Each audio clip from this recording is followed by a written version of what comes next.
This is a story about Harold, based on the Railway series by the Reverend W. Awdry, and read aloud by me, Chris Richardson.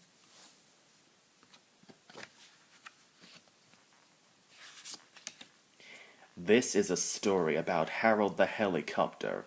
He thought helicopters were faster than engines because they had propellers instead of wheels. But then Percy challenged him to a race. Percy was delivering trucks of stone to the harbour. At the airfield nearby, there was a helicopter buzzing loudly as it waited to land. "Loud buzzy thing," said Percy to his driver. "I wish it would go and buzz somewhere else." The next day, Percy made a delivery to the airfield. He stopped next to the helicopter. "Hello," said Percy. "My name's Percy. Who are you?" "I'm Harold," said the helicopter. "With my whirling propeller, I can fly like a bird. Don't you wish you had a propeller too?" "No, I like having my wheels on the rails," replied Percy grumpily. "You engines are much too slow," Harold continued. "With my propeller, I can go much faster than any of you." Percy was cross, but before he could reply, Harold flew away. Percy puffed angrily to the quarry to pick up his next load of trucks. "Hello, Percy," said Toby. "You look cross. What's the matter?" Percy told Toby what Harold had said about helicopters being faster than engines. "I'll show him he's wrong," said Percy firmly. As Percy puffed back to the harbour, he heard a familiar buzzing noise ahead of him. "Look, Percy," said his driver.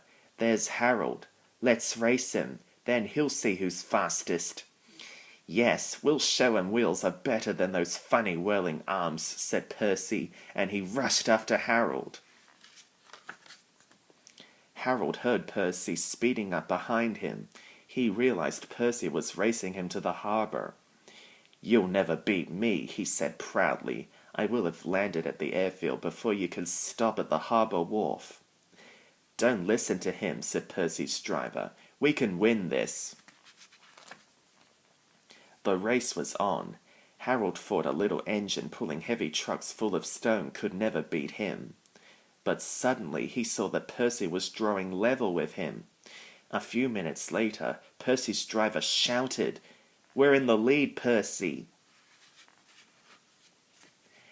Percy was having the time of his life, racing along faster than he had ever gone before. "Peep, peep! Goodbye, Harold!" he shouted as he raced ahead.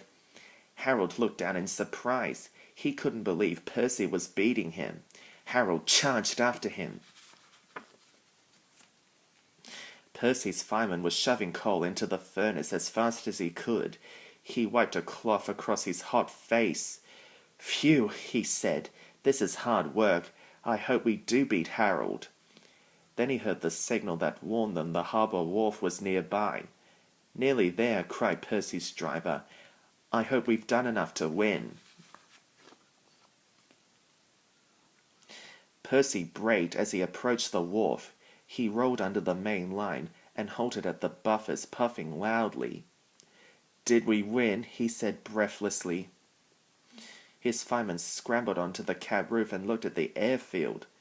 "We've won," he gasped. "Harold's still looking for a place to land." Percy smiled. He had shown Harold that engines are just as fast as helicopters.